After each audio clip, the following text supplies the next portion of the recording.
Bab 836. Mengulangi kesalahan yang sama. Di dalam mobil, Reka, kenapa dulu aku tidak pernah mendengar kamu mengatakan memiliki kakak kembar? Tanya Tokia dengan hati-hati, dia tidak pantas menjadi kakakku. Cibir Reka. Barusan kamu bilang dia mencelakai kamu dan menjebakmu masuk penjara untuk menggantikan dia. Benarkah itu semua? Tanya Tokia. Reka menganggukkan kepala. Keluargamu setuju? Tanya Tokia. Reka mengangguk lagi. Iya, Reka, kehidupan seperti apa yang kamu jalani sebelumnya sampai membuatmu menderita? Ujar Tokia sedih. Jangan khawatir, aku akan menjagamu dengan baik. Gadis bodoh, hari-hari sulit telah berlalu, ujar Reca menyentuh kepala Tokia. Kelak, aku akan melindungimu. Di depan Clarity Media, Reksa mengerahkan seluruh kekuatannya untuk bangkit. Hal pertama yang dia lakukan adalah membantu Melinda berdiri. Reksa, kamu memanggilku kemari untuk dipukul, tanya Melinda sangat marah. Maafkan aku Melinda, aku tidak menyangka Reca akan menemukan kebenaran secepat ini. Ujar Reksa tampak menyesal, jangan khawatir, aku sudah menemukan cara untuk melawannya. Cara apa? Tanya Melinda. Aku bisa menjebloskannya ke penjara sekali. Tentu saja aku bisa menjebloskan dia untuk kedua kalinya. Ujar Reksa menggertakkan gigi. Aku ingin dia menetap di penjara. Dengan begitu, kebencian di hatiku baru akan hilang. Kak Reksa, maksudmu? Ujar Melinda dengan mata berbinar. Keduanya saling memandang dan tersenyum penuh arti. Jangan tunda lagi, ayo bertindak. Ujar Reksa. Keduanya segera tiba di jalan yang ramai. Orang-orang berlalu lalang, mereka segera menatap sasaran, seorang wanita tua beruban. Melinda, nanti rekam sebagai bukti, terutama apa yang aku katakan. Ujar Reksa, jangan khawatir, aku lebih teliti darimu. Angguk Melinda. Setelah itu, Reksa berjalan menuju wanita tua itu dan tanpa sengaja menabraknya. Dasar nenek tua, jalan enggak pakai mata, kamu mengotori sepatuku. Ujar Reksa dengan marah, nak, tadi kamu yang menabrakku. Ujar wanita tua itu dengan panik, omong kosong, aku masih muda dan kakiku masih kuat. Mana mungkin menabrak orang? Teriak Reksa dengan marah. Cepat berlutut minta maaf padaku, kalau tidak akan kupukul kamu. Gerakan sebesar ini menarik perhatian orang yang lewat. Setelah mengetahui seluk-beluk masalah ini, semua orang membujuk mereka. Nak, sekalipun ibu tua ini menabrakmu, kamu juga tidak perlu begitu kasar. Iya, lihat dirimu ada terluka tidak? Kalau tidak ada, biarkan wanita tua ini pergi. Hiduplah yang damai, jangan marah, diam semuanya. Dasar kalian sekumpulan sampah masyarakat, atas dasar apa kalian menceramahi aku? Teriak Reksa semakin marah. Kuberitahu kalian, aku adalah bos SBS Media, Reca. Pada saat yang sama, aku juga seorang petugas kolonel. Kalian tidak pantas mengangkat sepatuku, apalagi mengajariku. Kerumunan yang dimarahi sebagai sampah masyarakat semakin marah. Apa hebatnya menjadi seorang petugas? Apakah bisa melakukan apapun yang kamu mau? Jangan lupa siapa yang memberi hakmu. Kalian melayani masyarakat bukan untuk menindas orang. Orang sepertimu yang menindas wanita tua tidak pantas menjadi petugas. Bab 837, Kemarahan Publik, sialan, ingin membelanya? Keluarlah, biar aku telepon dan panggil pasukan untuk habisi kalian. Ujar Reksa dengan sombong, kerumunan terkejut dan tidak berani berbicara lagi. Masih tidak mau berlutut, percaya tidak kupukul kamu sampai mati. Ujar Reksa membelalakkan mata kepada wanita tua itu, jelas-jelas kamu yang menabrakku. Kenapa aku yang berlutut dan meminta maaf? Ujar wanita tua dengan kesal. Di sini ada CCTV, bagaimana kalau kita lihat CCTV? Ekspresi Reksa semakin tidak sabar dan meninju dagu wanita tua. Tubuh wanita tua itu berputar 360 derajat dan terjatuh. Setelah itu tidak bergerak lagi, tidak tahu apakah masih hidup atau mati. Ingat, inilah akibat dari menyinggungku, Reca, cibir Reksa. Reksa menaruh kedua tangannya di belakang dan pergi dengan sombong. Setelah Reksa pergi, kerumunan mulai mengutuk. Reksa segera bertemu dengan Melinda di sudut yang sepi. Adegan barusan sudah direkam semua. Tanya Reksa. Jangan khawatir kalau aku yang melakukan sesuatu, angguk Melinda. Berikan rekaman itu padaku, ujar Reksa. Temanku Niki Kisa adalah pimpinan kantor polisi. Aku ingin dia mengambil bukti ini menangkap Reca. Bukankah kamu mengatakan Reca adalah petugas kolonel? Tanya Melinda dengan ragu. Seorang pimpinan saja berani menangkap Reca? Ini membutuhkan kerjasama kamu, ujar Reksa. Pergilah membuat opini publik. Aku ingin Reca terkenal. Opini publik adalah kekuatan nyata untuk menggulingkan Reca. Temanku hanyalah alat penangkap, Kak Valkyrie, hebat. Ujar Melinda mengacungkan jempol pada Reksa. Keduanya bertindak secara terpisah. Reksa dengan cepat datang ke kantor polisi distrik dan mencari pimpinan Niki. Setelah Niki selesai melihat rekaman, kakak, jujurlah padaku. Sebenarnya di rekaman ini kamu atau adikmu, tanya dia tersenyum jahat kepada Reksa. Reksa mengeluarkan selembar cek dan menuliskan beberapa digit 0, kakak, menurutmu? Tanya dia memasukkan cek itu ke tangan Niki, tentu saja Reca. Ujar Niki melirik cek itu dan matanya berbinar. Orang dalam video terus mengatakan dirinya bernama Reca. Kalau begitu untuk apa masih bengong, cepat pergi tangkap orangnya. Ujar Reksa. Ayo. Niki memanggil 5 bawahannya pergi ke SBS Media. Di SBS Media, Reca mengundang Christo Scott minum teh. Christo adalah salah satu sepupu kepala keluarga Scott, Octavian. Namun, Christo tidak bergabung dengan keluarga Scott. Setelah menghancurkan 4 keluarga besar, Reca membiarkan Christo tetap hidup. Tidak disangka Christo sungguh berguna. Sebenarnya, Reca sudah tahu Reksa ingin mengulangi kesalahan yang sama dan menjebak dirinya. Ketika dia memukul Reksa sebelumnya, Reca secara khusus memasang perangkat pemantauan tidak terlihat padanya. Reca mengundang Christo minum teh untuk memberi alibi pada dirinya sendiri. Seorang pimpinan kepolisian yang membuktikan dirinya tidak berada di lokasi, sudah cukup membuktikan dirinya bersih. Gawat, Reca gawat, ujar Tokia tiba-tiba menerobos masuk dan menyerahkan ponsel kepada Reca. Reca, cepat lihat berita ini. Reca tidak melihatnya. Dia bisa menebak isi beritanya. Tidak diragukan lagi, dirinya memukuli wanita tua sampai mati di jalan. Sekarang berita ini sangat viral bahkan telah membangkitkan kemarahan publik dan semua orang menghujat kamu, ujar Tokia, dan keluarga wanita tua itu mengumpulkan sekelompok orang untuk duduk di depan pemerintah. Situasi sudah di luar kendali. Reca, apa yang harus kita lakukan, Tokia? Jangan cemas, aku punya cara untuk membuktikan diriku tidak bersalah, ujar Reca menghibur Tokia. Bab 838, sulitnya melepas tuduhan. Tokia, cara apa? Reca, apakah menurutmu aku mengundang Direktur Christo untuk minum teh? Mata Tokia berbinar. Benar, Direktur Christo. Reca bersamamu sepanjang waktu ketika insiden itu terjadi. Kamu harus memberinya alibi. Christo menenangkan, jangan khawatir, benar dan salah terserah padaku. Pada saat yang sama, tersenyum pahit di hati, Reca bermartabat dan tampan, jadi untuk apa harus memberinya alibi? Tiba-tiba ada suara keras di luar pintu. Polisi menjalankan tugas resmi, semua duduk di tempat masing-masing dan tidak boleh bergerak. Bagaimana dengan Reca? Biarkan Reca keluar. Reca melirik Christo. Christo, kamu bisa menghindarinya untuk sementara waktu.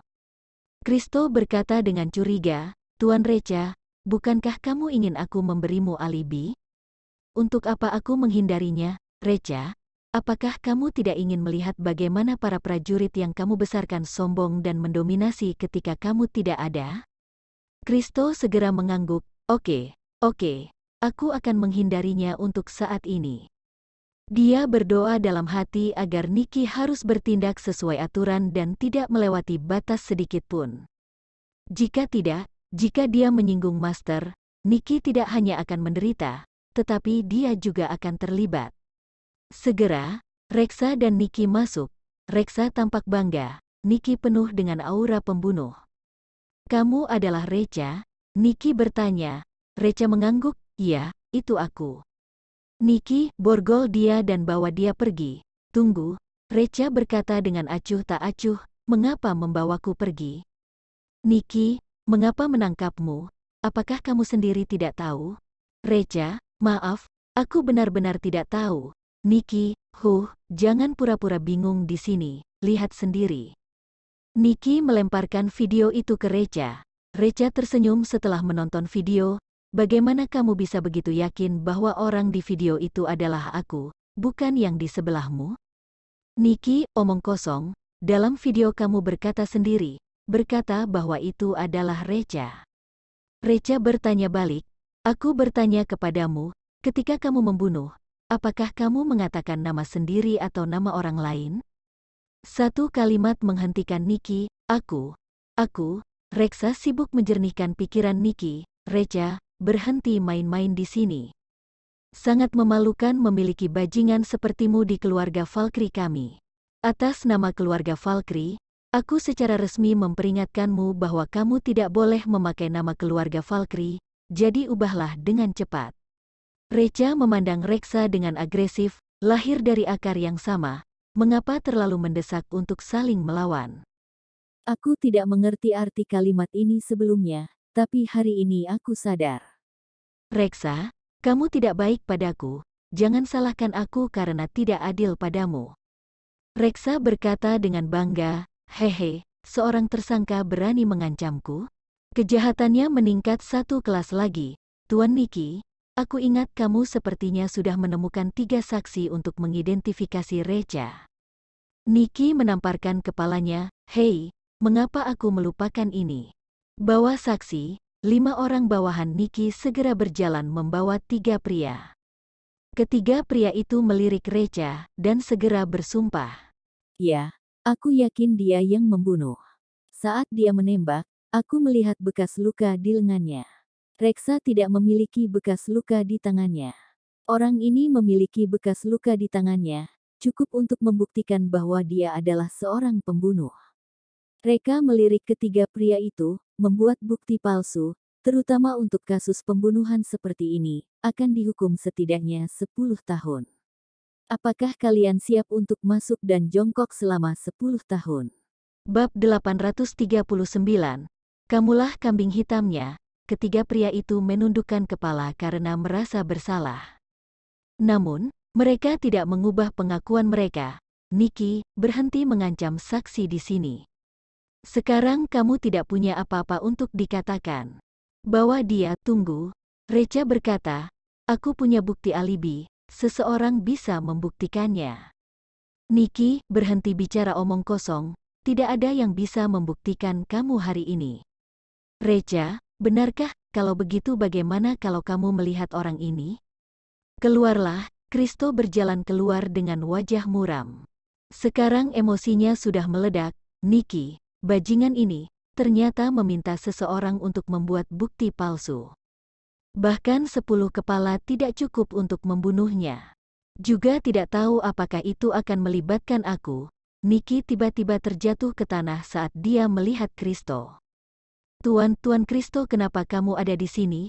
Kristo berkata dengan acuh tak acuh, aku selalu berada di sini, termasuk ketika pembunuhan itu terjadi. Aku baru saja mendengar darimu bahwa siapapun yang memberinya alibi hari ini tidak ada gunanya. Nikki menyeka keringat dingin dari dahinya, Aku bercanda, persetan kamu. Kristo sangat marah sehingga dia bergegas dan menamparkan Nikki, hanya bercanda. Bagaimana kasus pembunuhan bisa menjadi lelucon? Aku kehilangan seluruh kehormatanku karenamu. Nikki sangat ketakutan sehingga dia dengan cepat membungkuk dan meminta maaf, aku salah, Tuan Kristo, aku salah. Kristo melirik ketiga saksi lagi, bagaimana dengan kalian bertiga? Berasal dari hal yang nyata, jika kamu dipaksa, aku akan membuatmu tak bersalah. Jika kamu bersikeras untuk terus memberikan bukti palsu, jangan salahkan aku karena tidak berperasaan. Ketika Kristo menamparkan Niki dengan marah, ketiga saksi itu sudah panik. Mereka segera mengatakan sejujurnya, Tuan Kristo, aku akui bahwa kami memang membuat bukti palsu. Ini, Niki yang memaksa kita melakukannya. Dia bilang kalau kita tidak melakukannya, keluarga kita akan hancur. Jika kita melakukannya, dia akan memberi kita hadiah 200 juta rupiah. Tuan, tolong ampuni aku. Kristo bahkan lebih marah, dan menendang perut Niki. Sialan kamu berani meminta seseorang untuk membuat bukti palsu, beraninya kamu. Kemarilah, borgol dia, urus dia dengan tegas. 5 orang bawahan Niki langsung memborgol Niki. Mata Kristo tertuju pada Reksa. Reksa seperti tikus yang ditatap oleh kucing, dan tidak bisa menahan untuk tidak gemetaran. Kristo berkata dengan marah, aku bisa membuktikan Tuan Reca tidak bersalah. Kalau begitu pembunuhnya tentu saja kamu. Bawa dia pergi dan selidiki dengan cermat. Reksa merasa sudah hancur. Sial, bagaimana bisa cara yang hampir membunuh Reca saat itu jadi tidak berhasil seperti sekarang ini? Bahkan sampai bisa menjerumuskan dirinya sendiri, dia mengabaikan sesuatu. Reca yang sekarang ini bukan lagi pengecut yang bisa ditipu oleh semua orang saat itu. Ketika keduanya dibawa pergi, Kristo bertanya kepada Reca dengan gemetar, Tuan. Tuan Valkyrie, apakah kamu puas? Reca, tidak puas. Apakah kamu biasanya memimpin pasukan seperti ini? Kristo meneteskan keringat, ya, aku pasti melakukan penyelidikan pada mereka. Reca, lakukan penyelidikan menyeluruh terhadap semua bawahanmu. Kambing hitam seperti itu harus dimusnahkan. Jika kamu tidak bisa melakukannya dengan baik, lepaskan saja seragam kamu. Kristo mengangguk dengan tergesa-gesa, pasti. Untungnya, kali ini, Tuan Valkyrie tidak berencana untuk menyelidiki tanggung jawabnya. Berita penangkapan Reksa segera sampai ke telinga Nyonya Valkyrie. Saat dia mengetahui kebenaran, Nyonya Valkyrie meneteskan air mata karena kasihan. Reksa adalah sumber hidupnya, biasanya sangat disayang dan dimanja. Bagaimana dia bisa menahan kesengsaraan di penjara? Jika dia kelaparan dan kehilangan berat badan atau ditindas, dia akan menderita karena kasihan. Reksa harus diselamatkan sesegera mungkin. Reka, anak terlantar ini, benar-benar menyebalkan. Bahkan jika dia mati, dia tidak bisa membiarkan Reksa menderita sedikit pun. Dia yang meminta Kristo untuk menangkap Reksa, jadi dia harus bertanggung jawab untuk mengeluarkan Reksa. Kepala pelayan, siapkan mobilnya, pergi ke SBS Media. Bab 840, Pilih Kasih. Kepala pelayan tersenyum pahit. Mariam Valkyrie yang pilih kasih seperti ini, bahkan orang asing seperti dia tidak tahan melihatnya. Jelas-jelas mereka bersaudara, bahkan kembar, sikapnya terhadap mereka berdua sangat berbeda. Mariam Valkyrie segera sampai ke SBS Media. Dia dengan arogan memukul resepsionis dengan tongkat dan duduk di kursi resepsionis. Cepat panggil bosmu, Reca, dan katakan bahwa neneknya datang mencarinya. Orang itu adalah nenek bos. Resepsionis yang dipukul tidak berani marah atau mengatakan apa-apa, jadi dia terpaksa lari memanggil Reka. Setelah Reca mengetahuinya, dia tersenyum pahit. Nenek, dia masih berani untuk menyebut dirinya nenekku. Dia masih tidak menyadari kenyataan, berpikir bahwa aku masih anak terlantar dari keluarga Valkyrie yang bisa ditindas semua orang saat itu. Dia berdiri dan berjalan keluar. Tokia buru-buru meraih lengan Reca. Reca, aku akan pergi denganmu. Masalah kali ini benar-benar bukan salahmu, aku akan membantumu berbicara dengannya. Reka tertawa terbahak-bahak, jika dia berbicara dengan masuk akal, akankah mungkin dia dipenjara saat itu? Lelucon, begitu Reca keluar, Mariam Valkyrie menunjuk hidungnya dan memarahinya. Oke, kamu bajingan, bahkan menyakiti saudaramu sendiri, apakah kamu masih manusia? Cepat panggil Kristo dan biarkan dia melepaskan saudaramu, kalau tidak aku tidak akan selesai denganmu. Reca, oh, jangan katakan apakah aku menyakiti Reksa atau tidak. Aku bertanya padamu, apakah jika berencana membunuh saudaramu, disebut bukan manusia? Mariam Valkyrie, omong kosong. Reka, siapa yang memberikan ide mengenai rencana pembunuhan aku dan memasukkanku ke penjara? Siapa yang membuat keputusan? Apakah mereka termasuk manusia? Mariam Valkyrie sangat marah sampai menghantamkan tongkat ke lantai. Dasar iblis, kamu berani menyebut aku bukan manusia, kamu sangat memalukan. Reca, oh, jadi kamu mengakui bahwa kamu menjebakku dan memenjarakan aku? Aku, Mariam Valkyrie terdiam, baru kemudian dia menyadari bahwa dia sedang ditipu. Anak terlantar ini jauh lebih pandai berbicara daripada sebelumnya. Mariam Valkyrie langsung masuk ke topik pembicaraan, aku terlalu malas untuk berbicara denganmu. Reksa dikirim ke penjara olehmu, kamu harus mengeluarkannya. Reca, aku mengirimnya ke penjara, apakah aku meminta dia memukuli wanita tua itu sampai mati di jalan? Apakah aku meminta dia menggiring opini publik? Itu murni salahnya sendiri, ada apa denganku? Mariam Valkyrie berkata dengan marah, jadi, kamu tidak akan menyelamatkannya? Reca, tidak ada yang bisa aku lakukan. Oke. Wajah Mariam Valkyrie melotot dengan urat biru. Reca, sekarang kamu sudah hebat ya. Apakah kamu benar-benar berpikir bahwa dengan sedikit kekuatan, kamu dapat mengendalikan keluarga Valkyrie dan melakukan apapun yang kamu inginkan? Seperti yang semua orang tahu, keluarga Valkyrieku memiliki seorang jenderal. Jabatanmu ini, kami akan melepasnya darimu cepat atau lambat. Mariam Valkyrie pergi dengan marah. Reca menemanimu sampai akhir. Wajah Tokia pucat, mengapa wanita tua itu seperti ini? Dia terlalu pilih kasih. Tidak ada kemampuan untuk membedakan yang benar dan yang salah sama sekali. Reka tersenyum pahit, dulu dirinya masih bersimpati dengan keluarga Tokia yang bertentangan dengan kakek Krusno Mashita. Sekarang tampaknya situasi dirinya bahkan lebih buruk daripada yang ia kira. Baru saja Mariam Valkyrie mengatakan bahwa ada seorang jenderal di keluarga Valkyrie. Kapan keluarga Valkyrie menjadi jenderal? Reca mengirim pesan ke Greedy Wolf, memintanya untuk menyelidiki masalah ini. Di sini, sebelum Mariam Valkyrie sampai ke rumah keluarga Valkyrie, dia tidak sabar untuk menelepon nomor telepon Aditya Johar. Dia mengusulkan untuk meminta putra Aditya yang menjabat sebagai jenderal, Marcel, untuk menyelamatkan cucunya Reksa.